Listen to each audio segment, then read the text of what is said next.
podcast very important. You know, asịrị na ife kante bakutente n'ọnụ ife ju akpa ekeshie ya ọnụ. We have tried all this while to prove to Matthias that no matter if osoro enya na eme na Jesus ewunya nwe mmeri.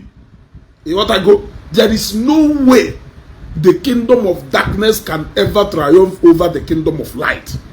For darkness can never outshine light. No matter how dark a room though, a little okudetua can penetrate through that darkness. Mana ona adro ha difficult eghota ana-ebigheri aka. Now, after the successful launching of Zion Psychiatric Hospital and Old People's Home Rehabilitation Center and a standard hospital na Glady Oputa gbegbe ọnụ nke emepere na mgbulichi nga ebe area this year nke ahụ juru ya ọnụ. Now, after the tsunami that happened at Ngobala, Omaputakwe again shows the wolu the accident melu na Awado Bose. Where shine on? Now, let me tell you, the reason why I am getting involved in this is not because Namataya Sikuloku, but because these are genuine Zionites who are on their way to Ngobala.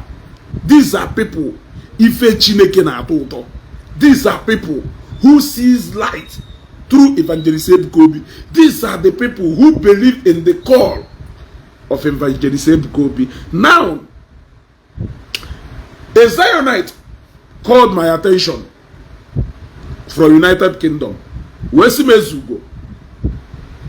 No matter the kind of game this man on our show he play, we are going to do this genuinely because we want to look out for our own. Matthias, nobody called him. Nobody called him for anything.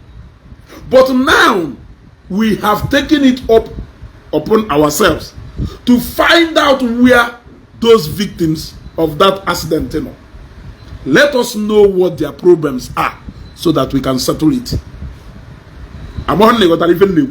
So if you have any information,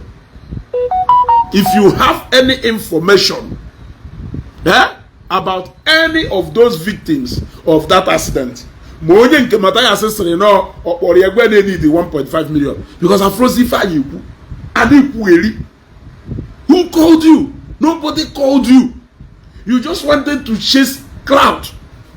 It was a short, shameful video. You just wanted to use that video to distract attention of people from what wonders that happened in Ngobala. Why people were even in Ngobala now the talk of the moment. People need discourse. You know, a lot of things happened. Things that from now to the next 30 days, we will continue to talk about the tsunami and the after effect of what happened in Ngobala until the birthday of Evangelist Kobe, a event of that birthday. Talk of the moment, non-stop. You got to go. So when you have realized that you are fast becoming irrelevant, you will always look for a way. But we always have a way of meeting you at the point of that your bulu bulu bulu bulu bulu bulu. You got to go. Let me pick a call. Okay. Oye na akpọ m ife, call me back. Oye na akpọ m ife, call me back. You got to go. We are equal to the task. Yes. Ayi nwere ebu nwe mfo. Ayi zuru ezu n'ike na ebube. You got to go. Onwere ife unuche. There is never a Zionite that will be at the mercy of Matthias. It's not possible. In my family is na-ewepụta. In my family belong to. If you are a Zionite, owewulu that need chalanya, owewulu onye eje your help. Wo Matthias, You are not even fit to be a Zionite in the first place. So I am meant to believe that he was lying. Every single thing Okulu na that broadcast, whoa, lies upon lies. Upon the sound of 4.5 billion, the devil and his incarnate begins to panic. Heart attack, ibidofa, habidi de shake, ahofana puoko, nte hamuloko, hamarozi fire ko, a divert your attention. Onwelonye bologo, nobody called you. But this is na mmadu bologo. Let me know onye bo, kamalo onye bo, kamalo onye bo. A Zionite out bologo, a watago. Ofelu reach out to anybody. On a female admin from where they are coming out from. Yes, I am meant to believe that some of those bosses say, for example, let me give you an instance. When motor ito si Lagos wepo wejen go bala. Oh no, will any of those vehicles will such problem knows, God forbid. All the 3 vehicles that left Lagos, courtesy of Ezugo and family, yeah, go to Ngobala. But let us assume that no one can such problem knows. The first person they should call is me, and not you. So I want to know, on those people who know do that motor when Abia, on a face from a particular branch of Zion, whether in Ebonyi State, whether in Lagos, whether in Enugu. Does it mean that Nafamoro Kahayesi will reach to their admin? In a choosing Bab Naharishi to their admin, or when we say and that admin Nufa Amarosi, they will refer them to Seraphic Foundation. Yes, on their own, they will refer them to Seraphic Foundation. Seraphic Foundation, though capable of spending billions and millions reaching out to people they don't know. They evangelist through Seraphic Foundation. They reach out to strangers who are not even Christians, who are not even anywhere, who has never been to Zion. They are strangers to Zion. Seraphic Foundation. They reach out to them. We will see people who are Zionite because they believe no na happily if any no me no bode bono ba moto sino na jengo bala. That person is a core and a pure Zionite. Or nanda awuzuko nde sholo kafaje funanya. Either ways, they can still be regarded as family. Apart from the bad intentions we gather there. So, if you have any information, of wherever these people are, I want you to look. Matthias, arrange system is enough. I am still coming to address the greatest RNG that we have ever seen, which is going to Ijepota official masquerade as a reverend father. Jepoto to Dangurugu Kechisirongwe as a reverend sister. Present yaha na your shop, na your office, in the name of, in your church, in your cubicle, in the name of Nandao, reverend father and the reverend sister Bia Zion. He's not from any parish. He's not from any diocese. Unlike you, see from any parish or Nandao genuine reverend father, you will mention their parish for them to have the nerves to come to Omenabu's Ezioku church.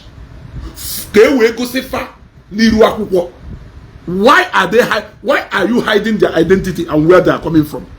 Now, Chekube Osabanka Sino Nyao, second in command, when we got a pota, we say, na parishifa, ashugofa, na parishifa arrest her, parishiha, and arrest her for what? Parishiha, or na arrest her because na fajelu, Omenabu's Ezioku, which is their choice. If they choose to go there, it means that they have decided that this is where their faith lies.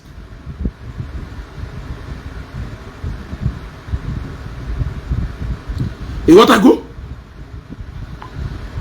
For them to go there, what it means is that they have decided that this is where their faith lies. So why will the Catholic Church arrest them?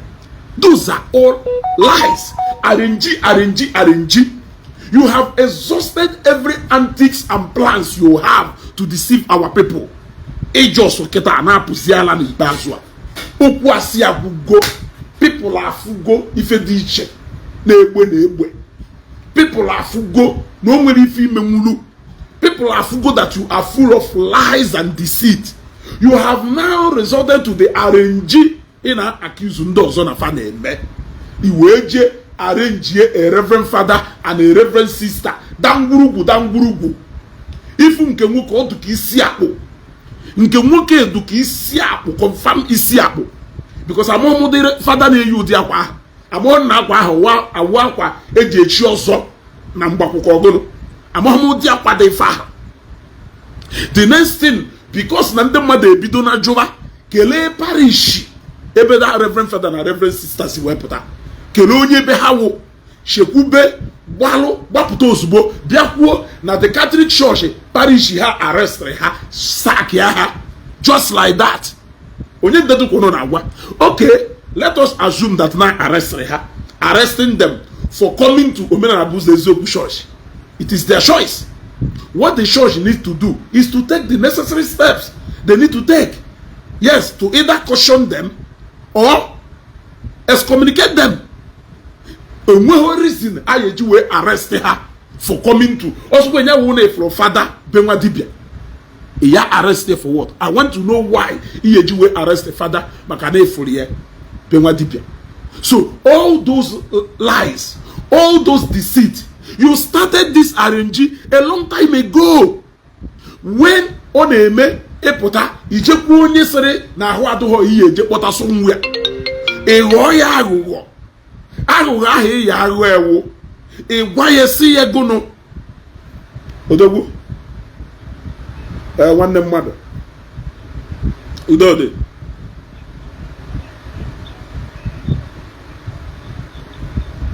or if you delete the picture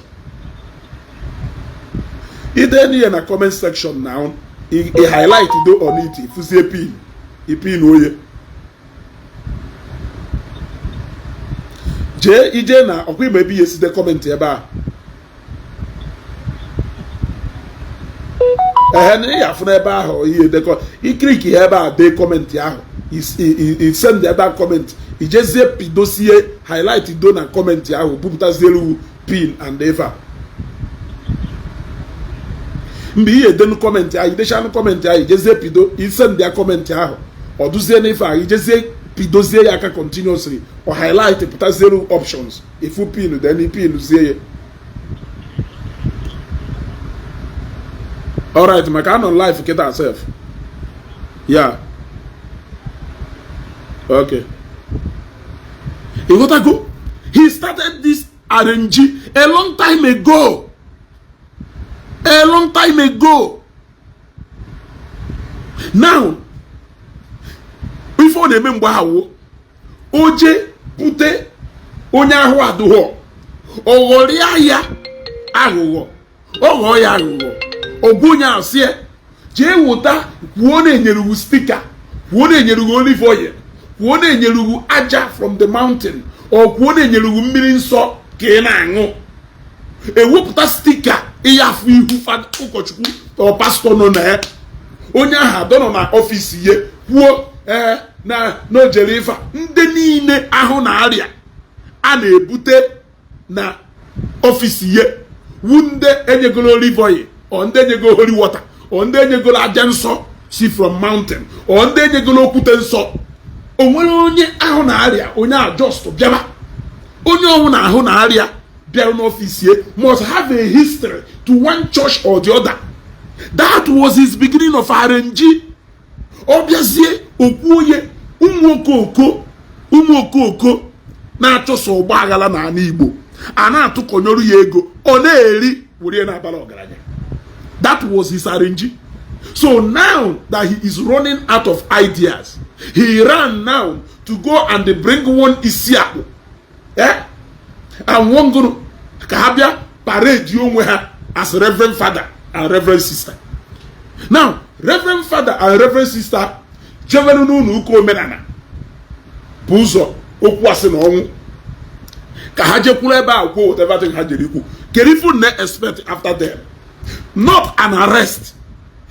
Owuru no kwuru na sacrifice or na excommunicate her from the church. Okay, make sense.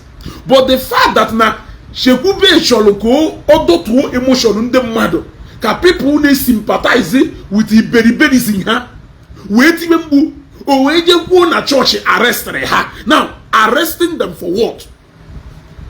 Arresting them for what? So even when they try to lie, they still don't know how to lie. So I have many reasons to believe that now if Matthias no when they reach out to him, no when they reach out to him, man, no when they reach out to him, don't spend 1 kobo of your money. We don't need you to spend 1 kobo of your money. Yes, it's I am a spinal gono. I believe that person, wherever that person is watching this broadcast. That is why in Jerusalem, share this video. Konye ayogale se no for here. O we won't an admin na any of this. You got to go. O we wulu ne an admin na any of the an admin of ebe ona boss waho si we take it off. You got to go. Ebe on that boss will accident teach you will take it off. Oh, only an admin nda contact me direct. I am going go people want to go. People are want to go. Agbaran go say go. Zion is a big family and based on my encounter from day one. Ife melumu njuwe kwuru si ike Zion no to Zion nefe Zion naban. Do you think I don't have family a little bit of family content? Unade enjoy here. Do you think I am not creative to either put up a comedy content that will make you laugh, or to put up another content that may be I can do all that. But there is a reason why Ojiawo Zion Noto to Zion Neve Zion Naban. And if you care to know, I will tell you one day. Zion is a very big family. You cannot say that Nim will accident because, yeah, thank you very much. Wilfred Franklin, each my number. Send me the number of the admin immediately because I want to know where those victims are. Yes, men are want to go from outside now. Now, see, they far. Because next reason, I may me more. Never be fife. Or than if more, Shupade if more. Or than if I Shupade if a what Ezugo, they said that nobody called Matthias. You see? Okay, James Okafor, you listening too much. Zuzu out of this place. Blocked. What I go? You see? Wilfred Franklin said they said that nobody called Matthias. Now, how long will this man continue to deceive our people? How long will this man continue to deceive our people? Henceforth, there will be no more lies and deceit on Facebook. That is what we have dedicated our page for. One day, we have dedicated our page for Ifa and Eme. So, I will visit all those victims one after the other in hospitals. Their need. How you wait for Matthias? Or you wait for Matthias? Can that mean the right people to channel the complaint to? No one will need for money. If Evangelist Kubi can give money to random people, omitted, he can give money randomly to people. You want to go? Then he doesn't even need to do anything for these people. He doesn't need to do anything for these people. Zionites are capable and equal to the task to do that. Except if you don't know the family where you belong. Because since in Jewe Jeme Church, I've never seen a church that accommodate each other in love, that loves each other, that lives as a family in unity, that look out for each other like Zion Ministry. I am a way to entertain anybody. But I am telling you the truth. The moment they know that you are a Zionite or that you love Zion, and that was the advantage some people took over them. Because they are too kind, their benevolence attitude is too much towards anybody who parade himself to be either a lover, a sympathizer, or a member of Zion. Now, if strangers can benefit in this benevolence, how can you say that you, that is a Zionite, that you cannot? So I am still imagining if we these people or we want Matthias Kahayapo. You got to go. We would if you Matthias, we wouldn't know Matthias can die. That was one of the shortest broadcasts to Omegolu. What they made that broadcast or run out of lies. Broadcast MDNike. What was he trying to drive to? A big onaga. You got to go. A big onaga. Even if now these people reach out to you, you are there for humanity. You run a charity organization. Are you not supposed to treat them as human beings and not members of Zion Ministry? Must you give example with them? Must you use them to prove a point? If you are practicing humanity, humanity knows no religion, humanity knows no tribe, humanity knows nothing. That is why evangelist Ebukobi jiwe hapo ubuli hejo fobeha weje mepe motherless babies home na mbuli shini Imo State hapo ubuli hejo fobeha happy Imo State befa bia mepe psychiatric hospital and the old people's home na Anambra State. That is to show you what? Now, humanity, enwero religion, humanity, enwero tribe, odene, color, nationality, origin, nothing.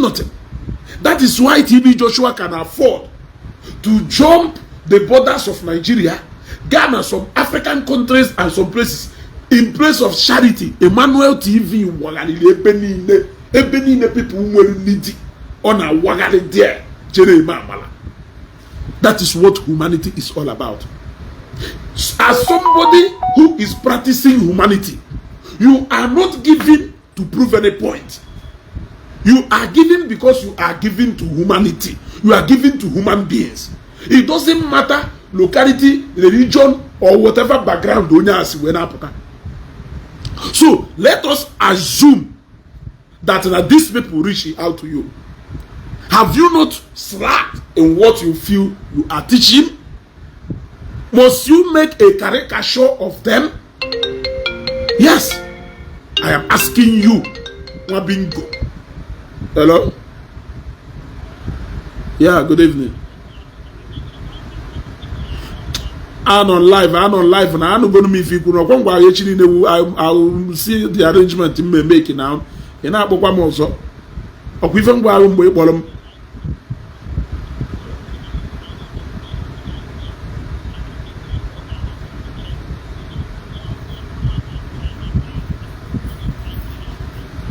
no there. So one of our Siena Webia. How many people so Siena Abia gave for gasoline a bar when they can a bar?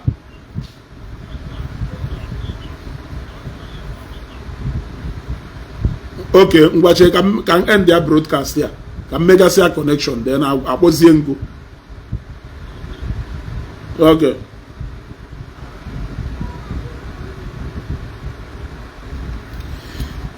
What I given now one? Yeah?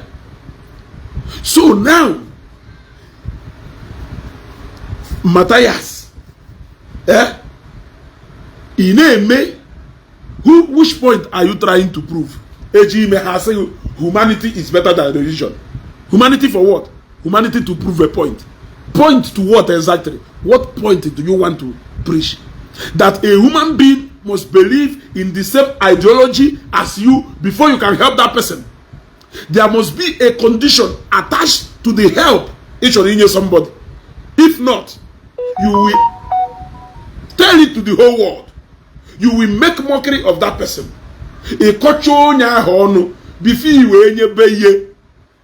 Even you should even take your gospel, your gift, your good tidings to the people who don't believe in what you believe in. For it is through your actions that they will believe that action, they say, speaks louder than voice. All this noise in a make na Facebook jumping up and down. A simple and a single genuine action from you can prove a whole lot of point than making noise. When you talk too much before you do a little something, people will overlook it. Except umefulefu, ndiji, happy, pim pom, pim pom, pim pom. You gotta go. Ndi na happy, pim pom, pim pom. You don't need to talk too much. Evangelist Ebukobi did not talk too much before he took a multi-billion project for free to Umwe. He did not make too much noise before he took motherless babies home to Mbulishi. He did not make too much noise before he declared, let there be light in Ngobala, and people started enjoying. He did not make a hell of noise about numerous and thousands of lives Seraphic Foundation Natosh. Both people who are giving birth free delivery through Seraphic Foundation. Thousands of them, nobody is making noise. What I want to na chemist is a Korea Seluma Godoma, Seluma Alana Kumborewa, Tiko in a Facebook because you want people to give you more money. Yes. Because you want people to give you more money. Who are you trying to please? You are trying to please people who are funding you. You are trying to please where your fundings are coming from. Yes.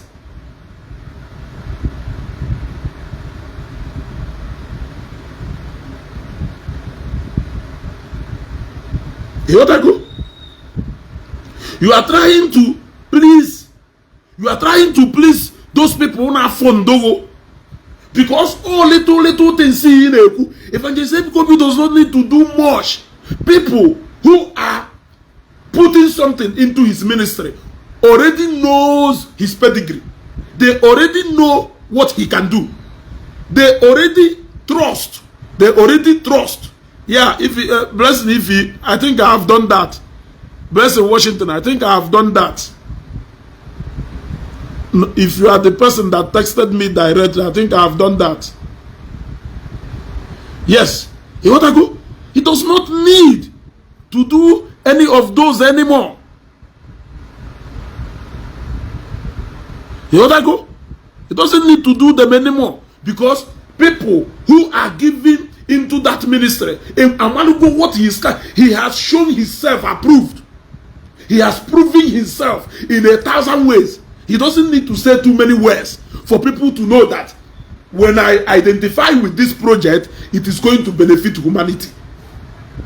You are beginning to make noise like empty drum. And I don't like that fact that you are stressing yourself for mere 50,000, 100,000, 200,000, 500,000 people in a name. The month you will 400 million and 4.something billion. And we are Igbo, so can we that money more? For the fact that the people who are bringing this money are giving all this money to the man who doesn't even talk too much, it should be a thing of concern to you.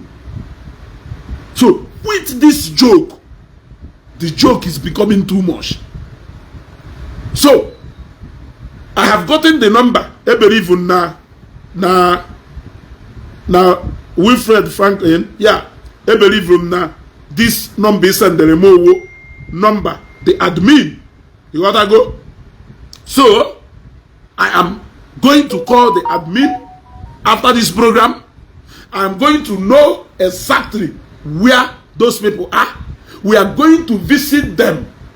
Somebody has called me to instruct me all the way from UK and to instruct me. And there are so many of our people from America, from other places, who has told me, Esugo, let us look out for these people.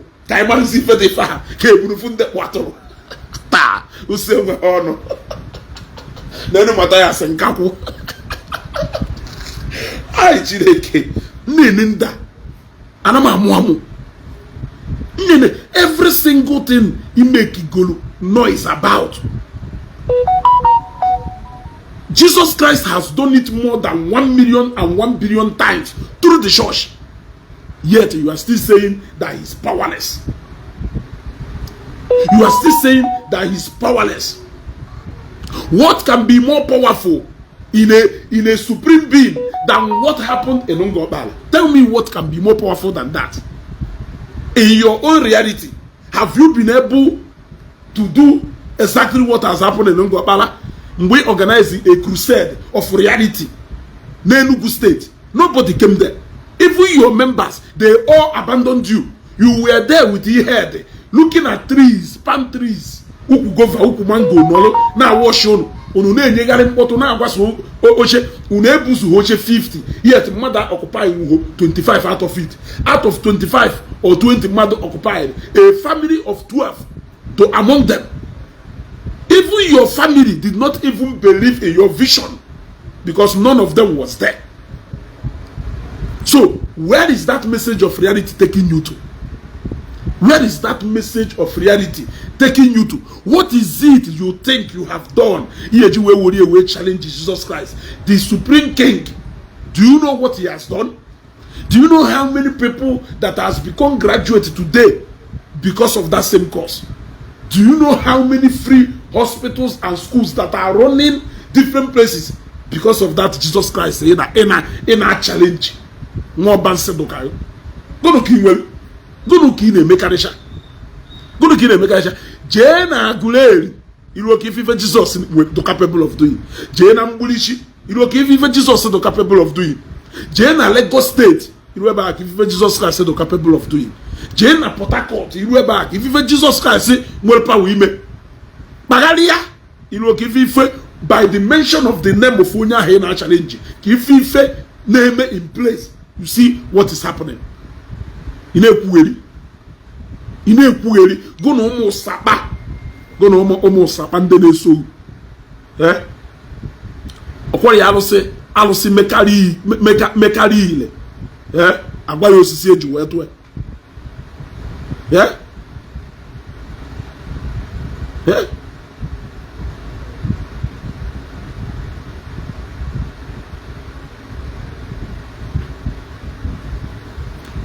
alusi mekari ile agwaye oisi eju wetu na ife na-eme ife Jesus Christ na-eme through the church. The other day you went to Okwamkpoko Ogono no leba na brag about people sleeping and you went to Iyenu mana onu ekwohosiga ekwu na Iyenu ahijeru mission hospital that you abandoned your own Omenani hospital to go to Iyenu at the middle of the night when you should walk into your own hospital like a king.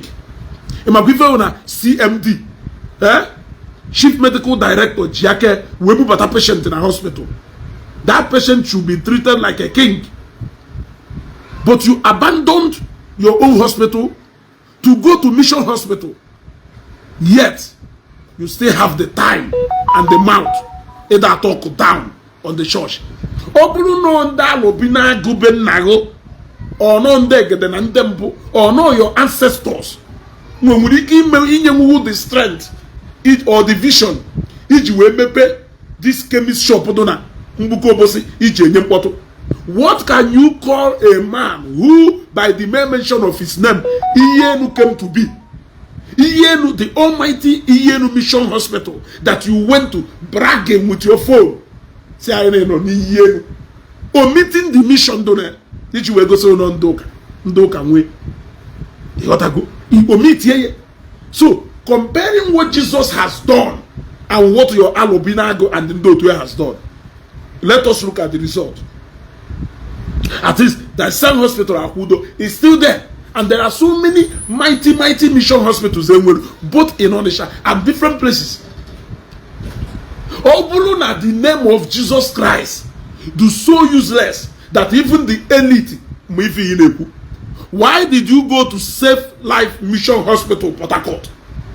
The man who bunat siobodo iwo, we bunata Save Life Mission Hospital, we batebia mepe here, we buy Save Life Mission Hospital and not Omenani Hospital. Do you think Norma Hife? Do you know how intelligent and how enlightened that man is? Yet, you saw that mission donor save life. Yet, you went there to go and wire yourself like a transformer just to prove to us that NATO down. You went there, a wire, came from up at Wisi, fear you wire mananya, fear you manono, fear you manike. Huh? So, can the man do confirm more? You went to Save Life Mission Hospital and not your Omen and your Igbo hospital. You accepted every single thing Ndocha would allow, including the abandoned bungalow Hayusuru during the time of Long Blue Guard. You even Ije PK from their dustbin to come and start answering Ndigbo here, or Zibondo here. Matiko who Oshie Moti Ije put na dustbin Ndocha. They na challenge. You are challenging them. How deceive you? But it is because of them that you are feeding your family today. It is from their dustbin that you are picking abandoned vehicles that you are coupling here to be answering Ozibondo. Yeah? He accept through every single thing on the channel no one. So Jesus Christ we fail fake. Have you seen?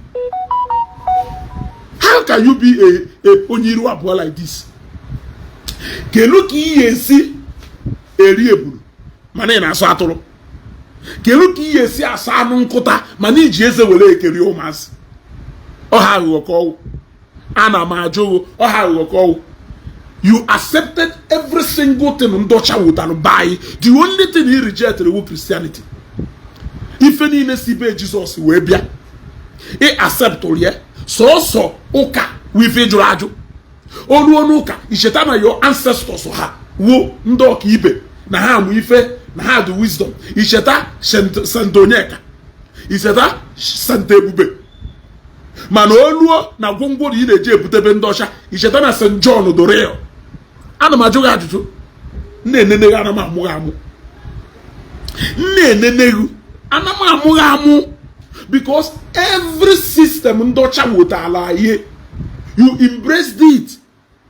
When you want to survey the land in Ele, you go and call a qualified surveyor. Who are you go?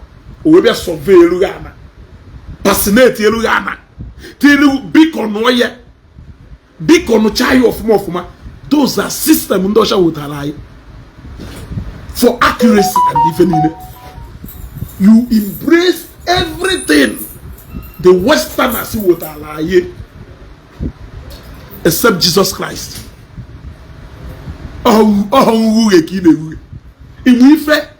Every day put another you need some boo. You need some boo. Then now on a lana. Then now hey Gilana women are call.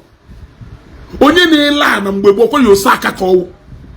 Mbebo mbeya nwanne gu ni diana. Nwanne gu kama nwanne gu ye jebi na ajofia. Ikponata na anuno. Nye ya na, nwape ya na. Gwenya biri. Ana majuga ajuju. Ndị nna gu ha na lana. Oge mgbegbo onye na-ele ana wo saka osaka ka owu ndị nna you are a real estate guru. You are a real estate guru. In akpozi onwe a real estate investor. Ana majuga ajuju. Ndị nna olela ana ka ha ji ilela ana we manu ndala even self ị na-aba ya afa ndị ọcha wụtarụ na-emezie ị na-eme ọmọdé mgbe.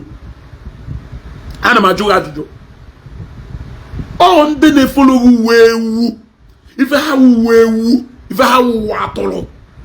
All the name at Wesibife, it will ndocha mato. Man, all that's ye, Nifen Wekos Wedo, a Barata, Ndigbo, Barata, the Benden and Hano. Jeben Dosha, Monyocha de Menka, Ndosha Alonka, Ndosha Alonka, Ndosha Alonka, Imokuna Jesus Christ, Wonyocha. Imokuna Jesus Christ, Wonyocha. Then now how Ayeka who descendant of them. You are telling us that we are not doing well, that we should emulate Etundocha Siemi Febefa. Ichetakona Ayeka who the descendant of Ndenanaiha. You have already proven to us that the whites are doing it more better than us. That the whites are living more better than us. That the whites are far more better than us. But you are now trying to tell us that your ancestors are now better than Jesus Christ. See, the Westerners see what I lie. Isi odukwogumma. Isi kana jogo. Odukwogumma. Ni ye wolu moto, abandon no driver nyanataria. Or ni ye wolu driver, abandon no moto nyata. Isi odukwogumma. Isi odukwogumma. So all the people who they get on them, perima and flefu kahawo, hanchani ne no bodo iwo na shuakafa. Manahan eba every day ancestors this, ancestors that. Why did you abandon the land of your ancestors? Some of you sold your ancestral land to go to Benwonyosha. Ebe Jesus Christ is webia. You sold your ancestral land. Nebatabo today because need inheritance now nyeru. Ilelu inheritance na unyeru so ki weje be mu onyocha weje chua afọ mon everyday kun na choko no why na emere Africans na ha do black we white we make Jesus e drop black complexion we drop black no in the midst of the blacks. Why are you running to where the whites are? No bro na black amakasi, all na black is beautiful, all na black when now the ultimate. Why are you leaving the land of the blacks, running to the white man's land? Owunu ni filu na oji no sha wofu. No ji, in fact na ndo sha melo ocha duzie ko nwere for the special na ebojido. Why are you leaving the land of the blacks and you are busy running to the white man's land? Eh? Ifro for the name na amari ife. Mana na-ekwuye oduka ma na akpari unu gbakene mi ife arobu na atụghị ahụ mekarịcha na alụghụ afa Jesus Christ emebu gbakene mi ife arobu na agụghụ. Look at how Jesus Christ have made a lot of people millionaires, billionaires, thousandaires, hundredaires in Ngobala. It is only Jesus' name that can do that. Evangelist Kobi will say no politician, no president, no human being can be able to pull the kind of crowd out don't go except Jesus Christ. Are you still doubting what that name is capable of doing? Are you still doubting what that name is capable of doing? I got statistics. You claim that you have cured more than 6,000 people. The number that can never exist, that has never existed anywhere. Jesus Christ cured more than 50 million people. Even through the same way he claimed now reality. Even through that reality, Jesus Christ has healed more than 50 million people to 1 billion people through that reality in that preach. Yes. Yes. It is true. My last year birthday, because of that love of Christ, because of the love of Christ, Jesus Christ, I went on a charity mission, and there I paid the hospital bills of how many people can discharge from hospital. It was Jesus Christ who paid their bill, because all the people who supported me in that mission did that because of the love of Christ. Yes, remember when you were starting your own charity foundation. We saw a video where you were telling people, God will bless you. Jesus Christ will never allow you to be put to shame. Every single person who gave you money to take that boy to India gave you that money because of Jesus Christ. And all the people that charity taking care of them, and they all took their treatment, well done. It was Jesus Christ that healed them. All the people, I paid their hospital bills. Those students, I paid their school fees. This man that we moved into his house this year, we do that. It all Jesus Christ he provide completely that house, because every single person that donated money for that house did that because of Christ. So when they say at the mention of the name Jesus, things will begin to happen. Let us forget about the knees that we bow. Things will begin to happen. You think it's a joke? You think it's a joke? Do you know how many charity? Do you know how many people? And when we go 5 kg of rice, but here we go 50 kg of rice because of that name Jesus Christ. Who gave them that food? Yeah? Who gave them that food? I am asking you, Ebi Muife. Do you know how many people that has now a chance, a second chance to live because of that name Jesus Christ? I say, if not because of God, if not because of Jesus, do you know how many people? Do you know how many people that are still living today because of that name Jesus Christ?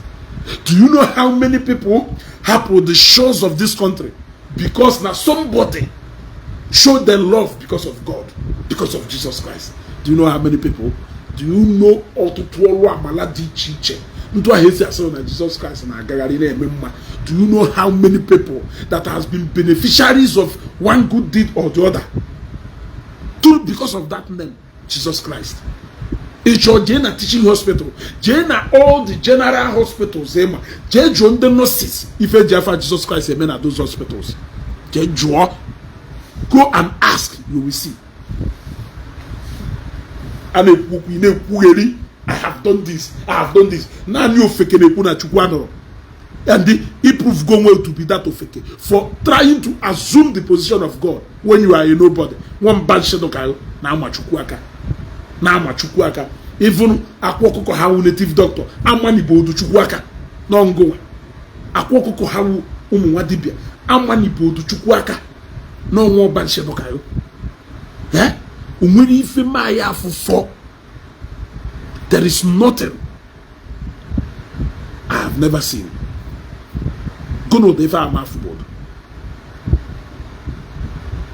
Yeah? So, my people, we are going to find out where these people are, and we are going to visit them, not because of the lies of Matthias, but because they are part of us. But because we want to show them love, not because of the noise of Matthias. Or just Bataka or be chime or only the child, or 4 years. That young man who beloge, ye be the tamosu. Matthias who know where go, or ya that one see. Only kiss on the Bacassi ye boom. Only kiss on do gashi ye bruna to unime, because who be that young man on my lady. I have never seen a man as bitter as Matthias. You want to go?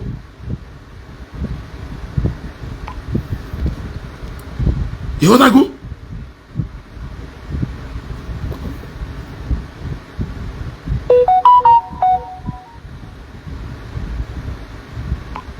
Yeah? So, we are going to look out for those people. Kaimalo ife ebebelu ebe manaka. Kaimalo ife mmadi ejuwe no n'eluigwe na atu aka na oku mmụọ. He? Kono ke ya da shebe Matthias no. When in your father's house there are many things there. You want to go? There are many things there. Many mansions there. No be joke. No be joke. Owulu na Jesus Christ were iki wotani 4.5 billion na Zion. Do you know what 4.5 billion can do in the life of people? Do you know that 4.5 billion that Jesus Christ is going to strategically put it into people's pockets around meeting different needs of their life? Jesus Christ has created jobs in Africa. Jesus Christ Alugilo in Africa, numerous roads. Jesus Christ Alugo hospital here, numerous one. For the love of Jesus Christ, Ebe desert, if I but again, in different areas. Go to kill him. If even the beginning of this destructive journey, it was Jesus Christ that you used to lay the foundation before the devil possessed you. Where is the lie? Where is the lie? Eh? Eh? Where is the lie? Dennis Empire, thank you very much. Where is the lie? We are going to start engaging you the way we have been doing before. Even though if I do never do because now agocha nege worship the coins. You other go. Aye tikasi go. Ukwase. If any na he na gbande mmadu. Ndu ka ebie na ya kanana. Efu na ayi nwenu nkwa ngwa. Nwe nkwa kiri koko. Wiri fe ina achoro wa dro n'ime chukwu. Ichogodu ndala ha ne umwe icho ndisi dum icho nde wo ha everything iche no ni nwere ina auto in plenty in the house of God or a pota department your own icho etinye you gotta go department your own because na ina acho ke na entertain people na fondo people na nye ejiji abo galanya na kwonu iwurukwana no a church leader. You always talk about ndoka go their members are not powerful. E wulukuna no a church leader na aluchiku na enu ebe niile na akwa ogodo neyi na agbachika na ebe niile ni na Mary Estate. Your members na powerful. Your members to na the poorest congregation in Fugolo. Poorest. Look at your second in command. Koya wokuloto trouser na abosisi enugu. Chekube kuloto trouser ana abosisi enugu. Oye gonu mudu belt gbalo ina ewuchere ndị pastor ọnụ Halosha school but real estate business iji ego church total we mepe. How many of your members na botany anana how many of your members nwere anana akubeze? How many of your members nwere aneba? How many of your members nwere keke ha na agba, not to talk of tipa ha na anya? How many of your members nwere keke what yi bunatala inele? How many of your members na abata munime cash shop ya they go nwo moto? How many of your members? Okay, now I say, how will they go church? How do I know how members? You are now a bishop. You are now a bishop, a church owner.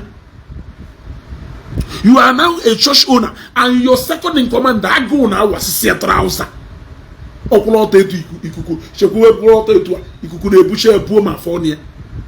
Yes, for you to establish a boy do no foundation, you have to call for Toba. Atowano the boy you Toba. Atowano very dirty and unkept people. Atowano the boy you Toba. Each other business or you bido. Ego no totalia. Or ego a bido provision shop. Or when you go a bido provision shop. Each and ye we cash out. We take the business tire. What you buhori a kiosk shop. He did not go warehouse. He just go warehouse. Oh, one I would poko tire. If na wifi jeri, if jeri office. He just go warehouse. Come on now, just go to have a warehouse. Come on now, you just go have a warehouse. Mama now but take cake. I go name. I'm now but take it. ama na agbata eke ka go na-eme were ọkwasị na onye na-ekpere alụsị ya adụ ka alụsị. Onye na-ekpere alụsị ya adụ ka alụsị. You are now a church owner. You are now a general overseer today. We want to see you do something different. From even na agwa okwu na-eme, do something different, brother. Do something different. Wolana na akubweze. Keye members unine. Every member of Women Abuzo Kwasi no must own a land. Make it a project for the next 3 years. You will achieve that. Make it a project that every member of Women Abuzo Kwasi no must own a land. Operation own a land. Let them own one plot. You are a nobody before Jesus Christ laid the foundation of the foundation of the foundation. Today. But Jesus Christ laid the foundation. A pop Jesus Christ. Okay, it is still a ministry for you. You started running it until you go into a full-time ministry. You will say a full-time minister, a full-time preacher, a full-time bishop, a general overseer, a chief medical director, a CEO, a real estate guru. And yet, none of your members can be able to buy one plot of land in your estate. None of your members is buoyant enough to buy one truck from your distance. None of your members can proudly come into your car dealer shop and buy a car. Yet in a jam golunde mana na ha na-eke millions and billions. Umuru pastor sukuri enya wuro no wa. Amalafa na-eme, Matthias can never meet it up. A lot of people all with church and also stay in over. Do you know that so many families today with church and also stay in over? In the idea, in the church is in also stay in today.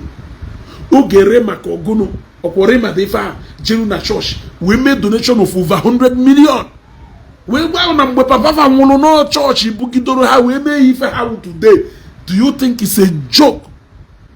It is not a joke. That a lot of people can put their hand in their pocket, in the deepest part of their pocket, without something do heavy in the church. For the name we reason in case if you don't know. So why can't we begin to do something different?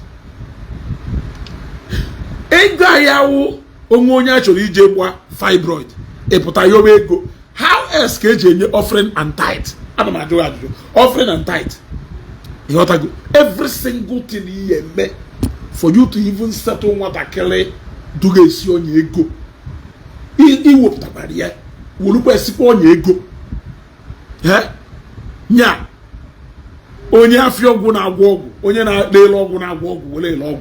Oh, if all only a walk, go away log. On your kids, we won't what I carry. Go na and see on your ego. You would hear wasting on your ego. So every single thing in a man he gets silly on your ego.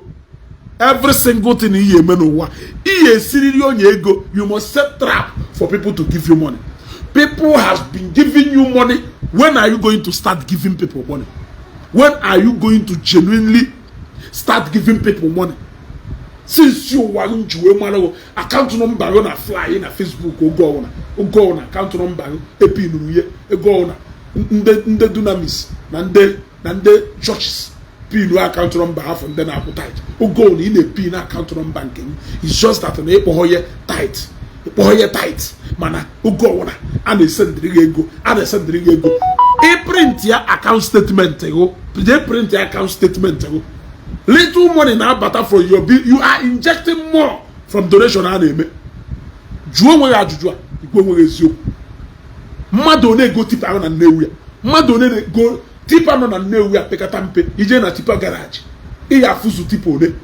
mmadụ one n'ime ha gorie from office m ana m ajụ ajụjụ mmadụ one n'ime ha gorie from your office yes anyị bụ ife na-alụ ife na-alụ ọrụ ụwa ọrụ ife na-alụ ọrụ ụwa ọrụ ka ọrụ ka ị na-alụ mana ọ wụzide anụ n'igbo ife lụwa ihe hapụ ije na-ama aka ije na-ama aka wuti ndị karịrị ije na-ama aka wuti ndị karịrị. So we are going to locate those people and we are going to know any of them that contacted you. We are going to know what the problem is and we will show you that among us we are equal to the task.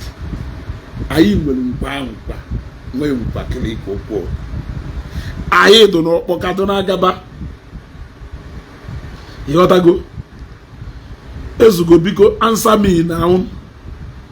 Are you the one that dashed him that jeans he have been wearing since 4 days now in Abuja? Njideka biko bo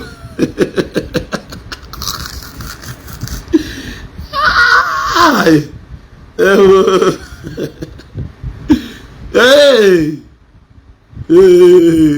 Anyway, I just say can ndagbo nwoke I just say can ndagbo enwe beleta yotago can go see no kworo mmadu nwoke dey wu na ata. I saw Ezugo Global TV and his good friend Matthias lies in my dream last night. Hey, Odogu Mazimus Patrick, how mo na eke follow? How mo na eke follow?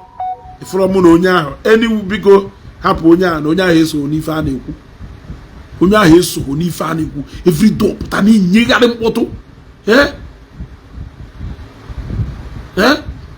Na-enyegharị mkpọtụ ebe niile.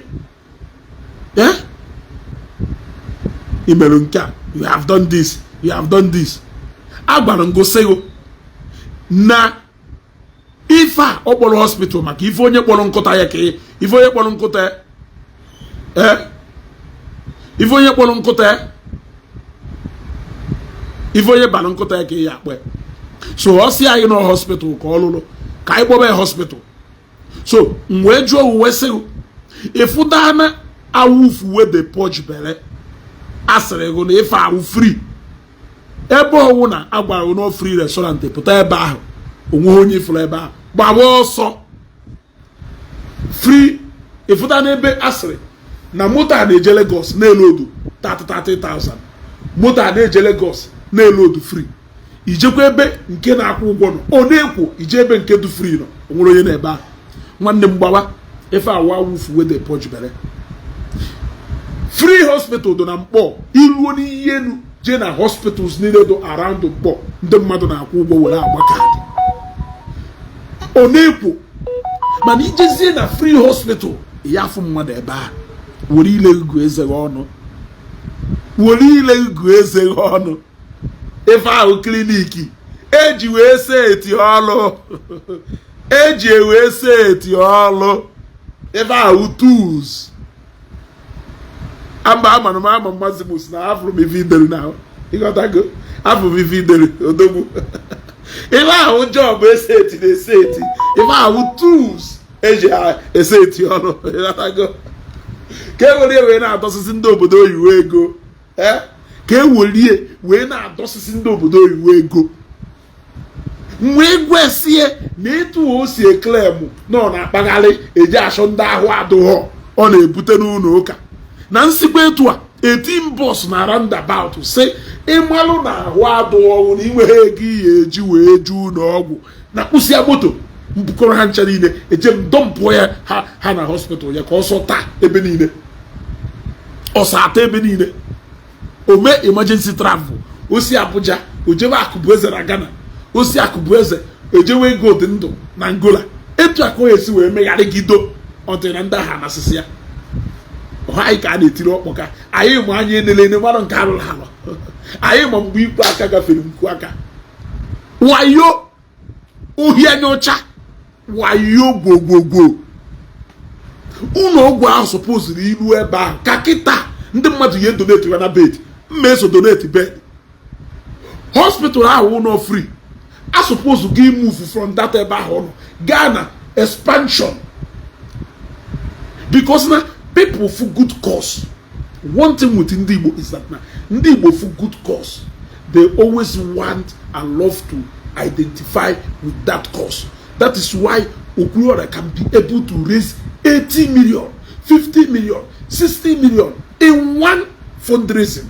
Because Ndigbo go that this is a good cause. So, Owuluna Uno free hospital do functional. Nke na people for your kolosin na abia na hospital because onyeka how ngwa potentially na kwuo na restaurant hospital nya no restaurant ebe a na-esiji eghe hospital nya no restaurant ebe a na-aṅụ gari hospital nya no restaurant ebe a na-esi nni atọ ha ụtọ iwe kwuo na ife awu free food iwe kwuo ụmụnne mo na ife awu free food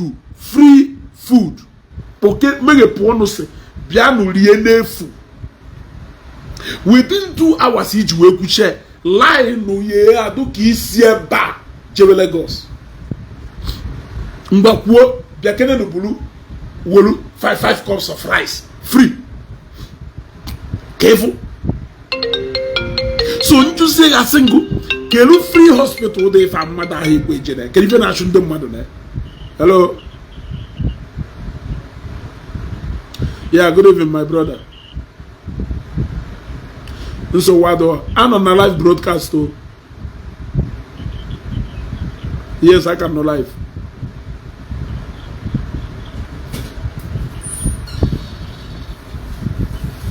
Okay, I'm gonna finish your live, bomb.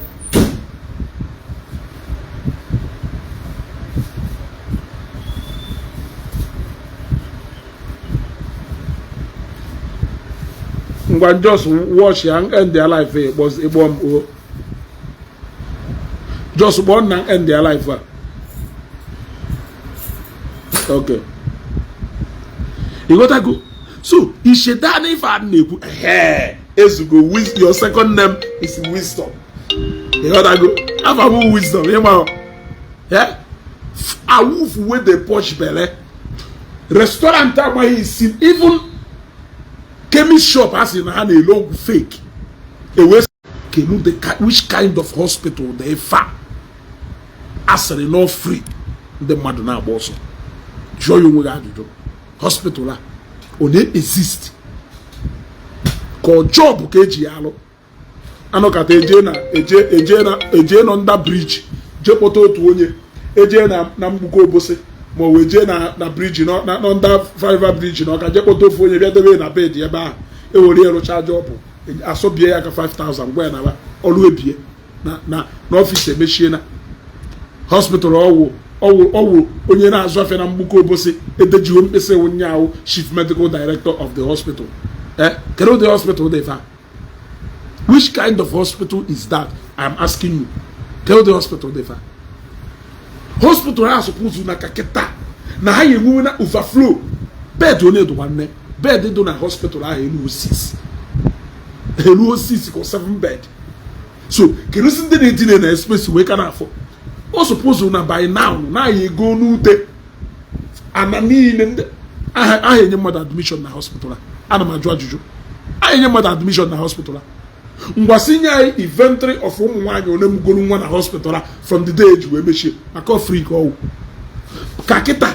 onwo statistic hospital ya carry more than 5,000 people are supposed to give deliver na hospital no free of course not free hospital and maternity ono ga to say live photo to onye mụrụ nwa e were onye asset e job weti account number atụchakwa ego pịkpukwa ịma na ife na-ekwu wezi okwu ka kita nwaanyị na-amụ nwa kita maka every minute based on no free hospital every minute aya da amụ nwa ebe a every minute onye ya da amụ nwa kita ya onye nke 9,999 person and I'm talking about in 3 months or in 4 months maka free ko ndị mmadụ fuziri ife free gbawa ọsọ ọgụrụ na-achụ ndị mmadụ na this free gift ife free ka ndị be anyị fuziri na-agba ọsọ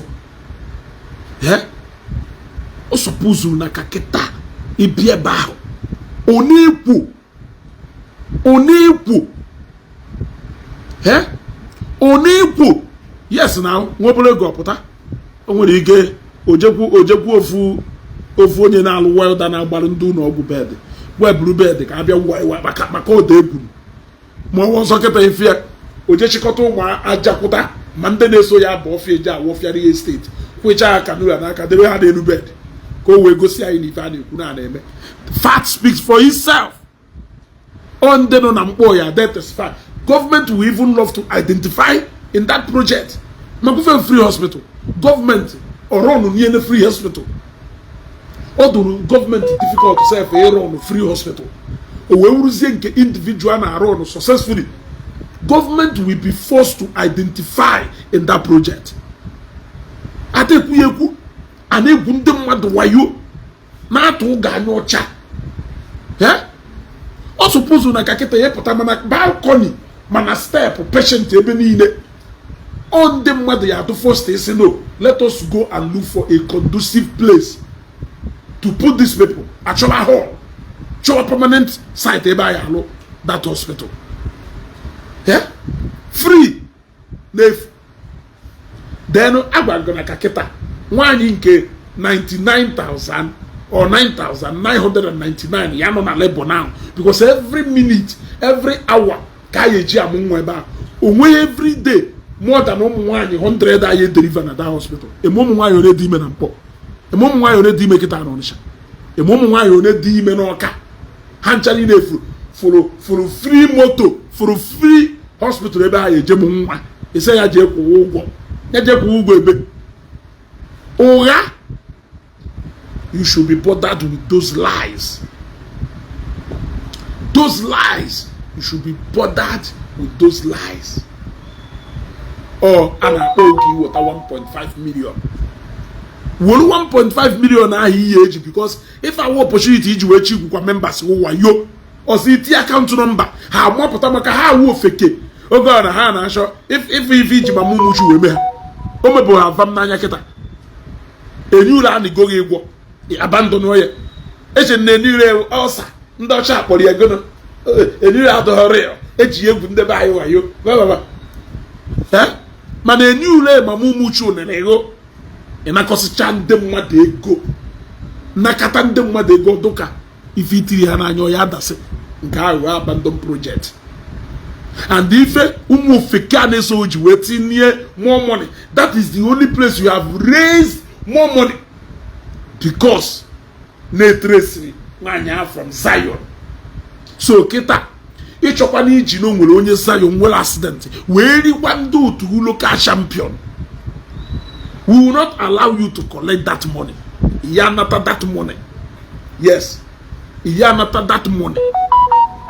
Ega felu yaka. Nka awuga. Account gaho. Koba ya bane. Wone nye chiche. No go see chiche this time around. Anyway gundu kita. Iti account number. Umu ofekeru. Awaya wakwaru ego. Awaya chahana alu ego. Why kwara ego ilebe udo dị mma estate na mgbakwo ma o ilebe mgbakwo maka estate no Mudioka ayi mu ife dị na you go we know all that, so we will not allow you this time. We are going to make connection. We will locate all those accident victims wherever they are. If there is anything they need, we will help them out. Yes. Kaimaruzi ife de ife ha nidiri o ji wee wụrụ ngụ onye ha ya bịakwutebe nke ji wee wụrụ onye ọsọ Igbo ndụ agụ na agụ onye ofu ọkpa ọ na-aza akwa akwụrụ onye ofu ọkpa ọ na-aza akwa akwụrụ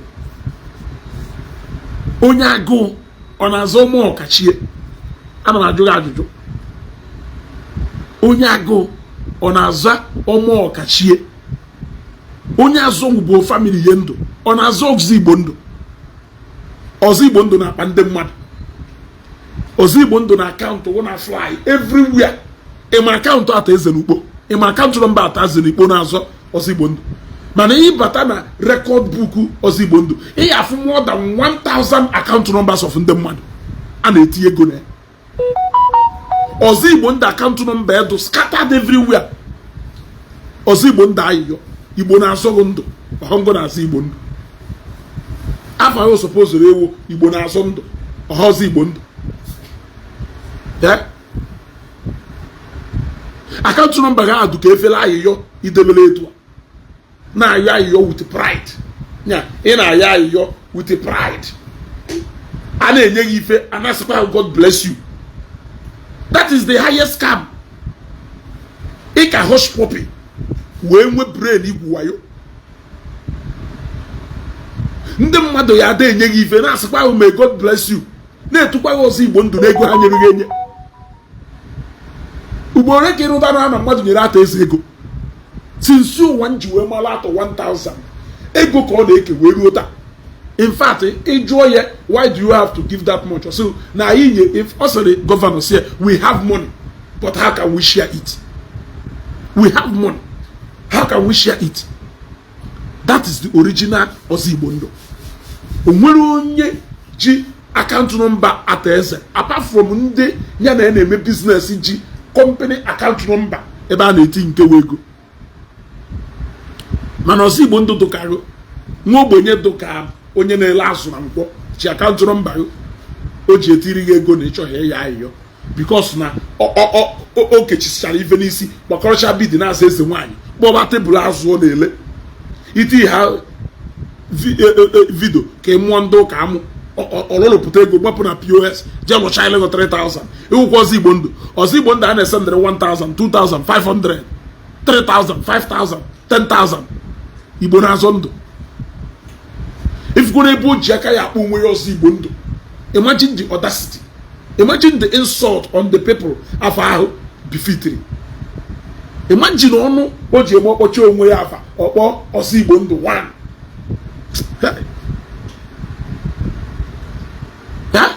Mata as suppose ị da-aza ome mgbe oji na okwu na onwere mgbe oji eji o ozo nwebo mgbe o kwetara n'oji onwebo mgbe oji company account ya pay check we make charity or not to her or pay account number n'ọkụ ana-atụ konye dị ego. No account, no accountability, no accountability.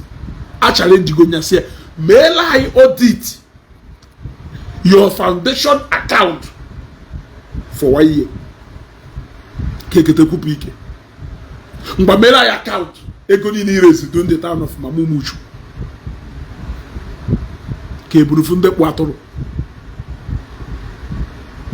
onye wayo ka ewu and they man onye wayo ka ewu mana format ga cast go format go cannot go far. Your format cannot go far. It cannot go far than Ebono because he is just go. You are now arranging and building things, putting things one or the other. They are all false. I am going to raise a 10-man committee that will pay a costly visit to your office, to your hospital. I am going to raise a 10-man committee that will pay a costly visit to your hospital. Yes. In fact, my next birthday, your hospital, yes, or nebe, mabia, costly visit, birthday visit. You want to go? Better than that. Change my page, you will number member. You want to go? I want to come and have a first class experience of what is happening there. Yes. And henceforth, I will start leading people to your hospital. 10-man committee, we are going to come there on a charity visit. Caribbean way first-hand information and experience of what is happening in that cubicle hospital. Anyway, good day now, Wanya. Anyway, good day now, Wanya. Yeah. Asera nshiko na wanya ahụ maka na ọ nọ n'obere mmiri. Nshiko na wanya ọ maka na ọ nọ n'obere mmiri. You want to go? Anyway, I think I will be ending this broadcast here. You want to go? So I'm going to make a follow-up on Ndigbo accident. Let us know where they are. Let's know if there is anything they need. And let us know who among them called Matthias. Let us know the reason why they called Matthias, what they need. If truly that no one Matthias, there is no need to do a fundraising for him through Matthias. Because that would be Ikulumiri now why Kuno.